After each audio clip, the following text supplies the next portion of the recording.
Video সম্পর্কে আপনি আমাকে যদি প্রশ্ন করেন, আমি বক্তা, আমার ভিডিও লাগবে, তখন আমরা বলবো শাইখুল ইসলাম আল্লামা তাকি উসমানী সাহেব এটাকে জায়েজ বলছেন। কোথায় বলছেন তকি সাহেব? দেখা বলছেন কোথায় তকি সাহেব? তকি সাহেব যদি জায়েজই বলেন, তকি সাহেবের মসজিদের জুমা ভিডিও হয় না কেন? তকি সাহেব মসজিদের মধ্যে ভিডিও করেন না, তকি সাহেবের বয়ান কি তোমার বয়ানের চেয়ে কম দামি?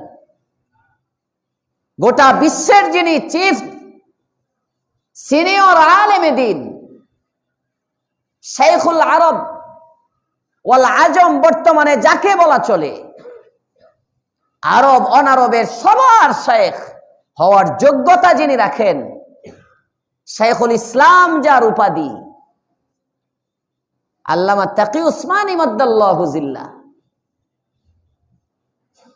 তো বলবে তকি সাহেবের নামে চালায় দিবে। বক্তারে জিগাইলে দলিল একটা, শাইখুল ইসলাম তকি উসমানী সাহেব জায়েজ বলছেন। আসলে হ্যাঁ নিজেও পড়ে নাই, তার বাপেও পড়ে নাই এই কিতাব, কোথায় যে জায়েজ বলছে শুনছে। মাসালা কি? শাইখুল ইসলাম আল্লামা তাকি উসমানী সাহেব গবেষণা করেছেন, গবেষণা করে তারপরে উনি এটা একটা ইফতা ফতোয়া পাঠাইছেন। এটা কি জায়েজ হতে পারে? এটা কি জায়েজ হতে পারে জিজ্ঞেস করছেন দারুল উলুম দেওবন্দের কাছে। এই যুক্তিতে এটা জায়েজ হওয়ার সম্ভাবনা আছে। আপনারা চিন্তা করে দেখেন, এভাবে যদি কেউ লেখে এটা কি ফতোয়া হয়? উনি তো দারুল উলুমের কাছে ফতোয়া চাইছেন যে আমার মনে হয় এই দৃষ্টিকোণ থেকে এটা জায়েজ হওয়ার সম্ভাবনা আছে। আপনারা কি বলেন? ঘটনাক্রমে এটা ফ্লাশ হয়ে গেছে, এটা আউট হয়ে গেছে। এখন কয় তকি সাহেব জায়েজ বলছে। এই তকি সাহেবের নাম বিক্রি করে মসজিদের মধ্যে ক্যামেরা ঢুকছে। কথা বলেন না কেন?